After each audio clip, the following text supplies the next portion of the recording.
شوف مع بعض شكل الكايزر من جوه قد ايه مفرغ وجميل ما شاء الله. نبص كده مع بعض ما شاء الله، قطنين جميل جدا بألف هنا.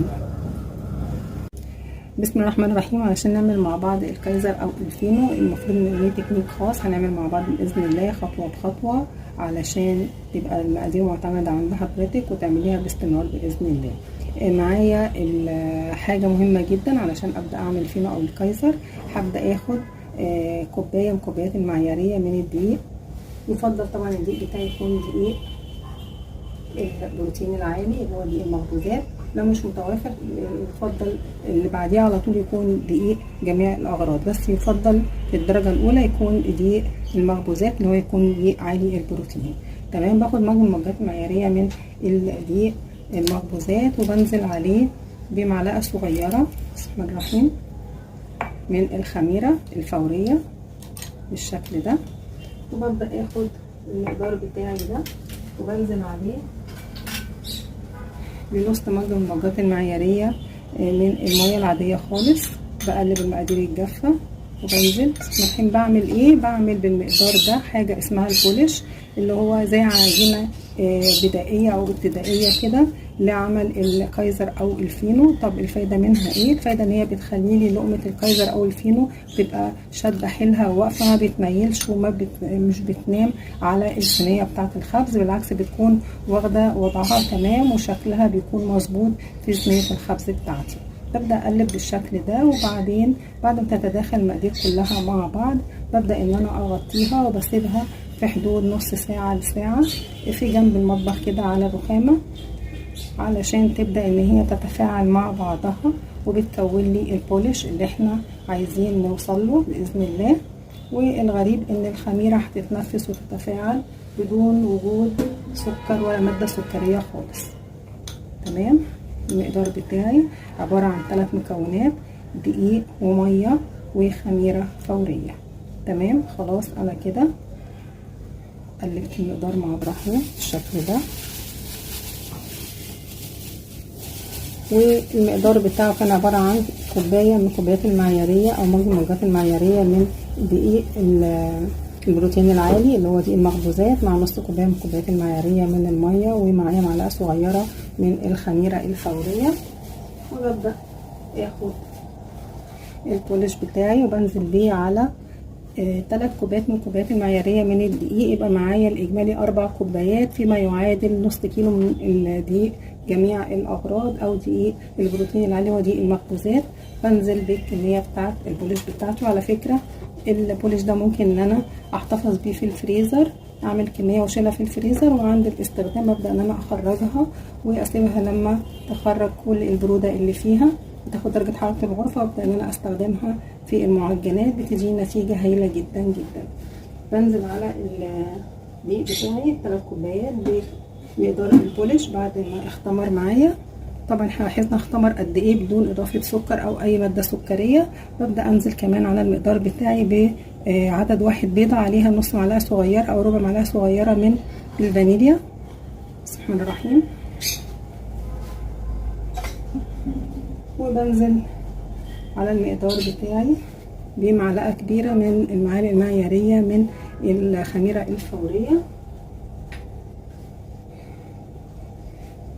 وبنزل ب3 معالق كبار من السكر. بنزل بجزء كده على الخميره الفوريه والباقي بوزعه علشان ما يكونش زايد عن الحد مع الخميره الفوريه. تمام. معايا كمان معلقه كبيره من المعالق المعياريه من الحليب البودر، بيفرق معايا جدا في لون المعجنات بتاعتي.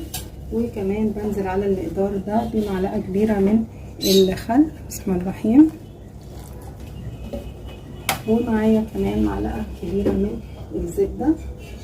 ببدا اعجن المقادير بتاعتي كلها مع بعض، وما ننساش ان معايا كوبايه ونص من الكوبايات المعياريه من الميه او كوبايه وربع، طبعا ما يشرب معايا الدقيق كميه السوائل. هنعجن مع بعض باذن الله وهنشوف مع بعض انا هوصل. ببدا انزل بكميه الميه اللي معايا بالتدريج واحده واحده علشان ما اخدش ميه زياده عن اللزوم وارجع ازود دقيق وتبوظ المقادير بتاعتي. بالتدريج كده ايد بتنزل وايد بتعجن لغايه ما نوصل للقوام المطلوب. وفي الوقت ده ببدا انزل برشه صغيره من الملح ومعادلة الذوق والطعم.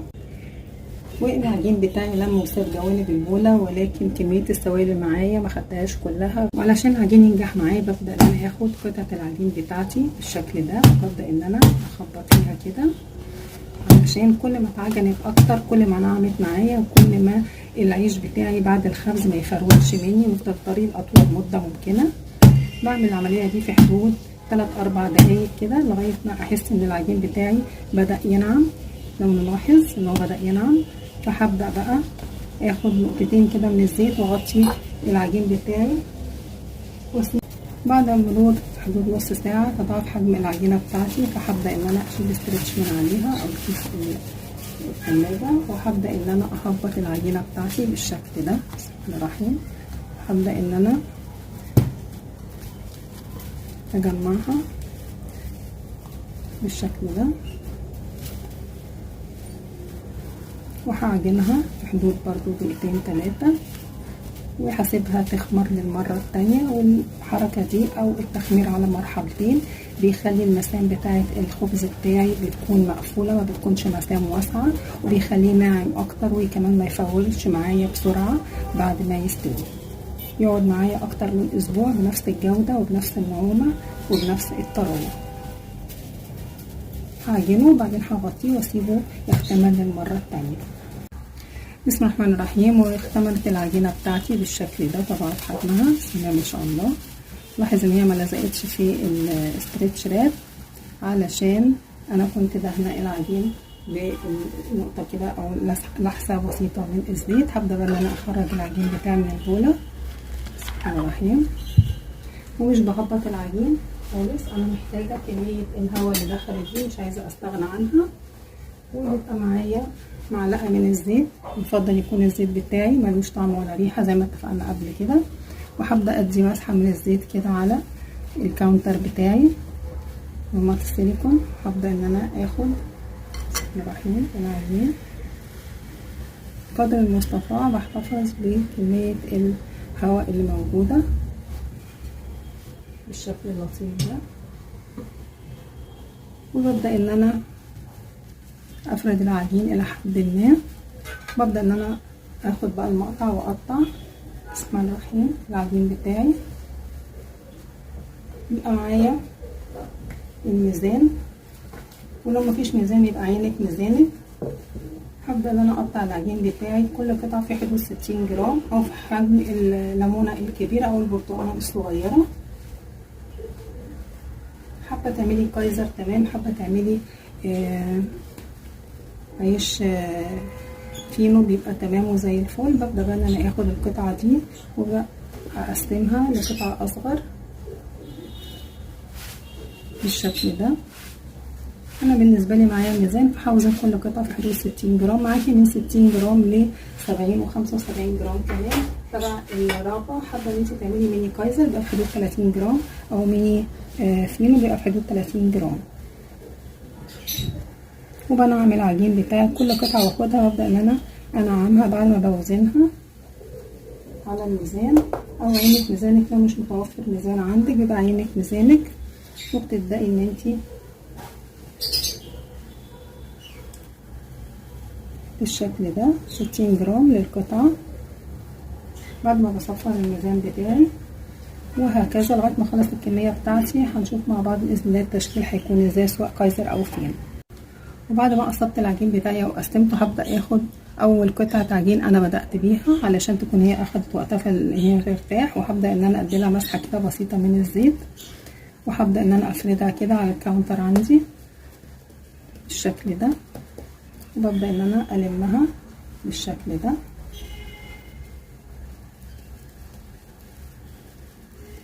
وبلم وبجمع وبلم وبجمع علشان تنعم من فوق، ومفيش مانع ان انا اعمل كده علشان اتأكد ان هي نعمت. وبرضو اعمل حركة زي كده تمام. هبدأ اخدها من اسفل كده بمسكها، وباخد معايا طبق بيكون فيه شوية من المية العادية جدا، عليها ربع معلقة من السكر او نص معلقة صغيرة من السكر. ببدأ انزلها فيها بالشكل ده. وباخد معايا طبق تاني بكون حاطه فيه سمسم ابيض، ببدا انزل كده، وبالطريقه دي بسيبها بقى تختمر المره التانية على الصينيه بتاعتي. وفضل صينيه الخبز تكون من الالومنيوم عشان هو موزع جيد جدا للحراره. الصينيه بتاعتي ممكن اكون دهنه بسيطه جدا من الزيت، وبحط الكايزر بتاعي على ابعاد متساويه من الصينيه، علشان انا عارفه ان هي هتختمر مرتين، مره بعد ما اسيبها ترتاح وتختمر وتضاعف حجمها، ولما ادخلها للخبز برضو هتختمر تاني وحجمها هيزيد. عشان كده بحاول اسيب مسافات. بعد ما شكلت الكايزر بالشكل ده هبدا اسيبه ان هو يختمر في مكان دافئ. ببدا ان انا اشكل العيش الفينو بالشكل ده في المردنه بشكل يكون لحد ما بيضاوي او مستطيل. ببدا ان انا الم كده وبقفل كويس جدا، بقفل كويس جدا وبرول واشد وارول واشد، وفي الاخر ببدا ان انا اخد الاطراف وادخلها كده، وببدا ان انا اقفل بالشكل ده وبرول برضو.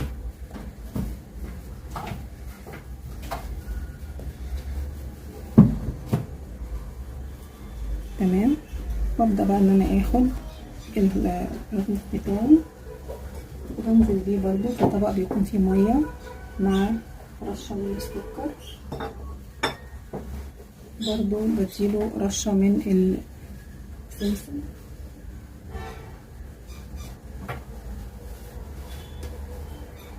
بالشكل ده.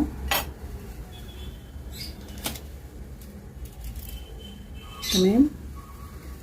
مش حابه ان انا اغمسه في السمسم عشان ما ياخدش كميه سمسم كبيره زي الكايزر. واهم حاجه اثناء الخبز بحاول ان انا اقلب في الصاج كل 5 دقايق. اللي قدام بخرجه واخليه ورا، واللي ورا بجيبه قدام، واليمين بخليه شمال، والشمال بخليه يمين، علشان كل الجوانب تاخد نفس درجه التسويه. كل ده بيحصل بعد عمليه الاختمار اللي انا بسيب فيها الخبز بتاعي يختمر في جوه الصواني بتاعته، يعني يتضاعف حجمه. وبعدين ببدا ان انا بخبزه على اعلى درجه حراره في الرف القريب جدا من قاعده الفرن. وبيكون الفرن بتاعي من غير شوايه، في الاول بسخن بالشوايه، بعد كده بلغي الشوايه بخليه بدون شوايه. بعد ما تضاعف حجم الكايزر بتاعي هبدا ان انا ادخله الفرن على اعلى درجه حراره في الرف اللي اقرب رف لقاعده الفرن مع طفي الشوايه او قفل الشوايه. بعد ما اخرج الكايزر بتاعي من الفرن ببدا ان انا اخد فوطه مطبخ نضيفه قطنيه، وببدا ان انا اضخها بميه، وببدا ان انا احطها على الكايزر بتاعي علشان ما يبداش الوش بتاعه يقشف وينشف معايا. لا خالص، الفينو بتاعي بنفس الجمال اهو. شايفين قد ايه هشه جميل جدا ما شاء الله. شوفوا القاعده مستويه وزي الفل، هش جدا قطني جدا ما شاء الله. شايفين قد ايه طري جميل جدا. يلا بقى نجرب نعمل الحاجات اللطيفه الجميله دي بايدينا في البيت لاولادنا، نوفر الناحيه الماديه وكمان الناحيه الصحيه بتكون مضمونه 100%. بألف هنا.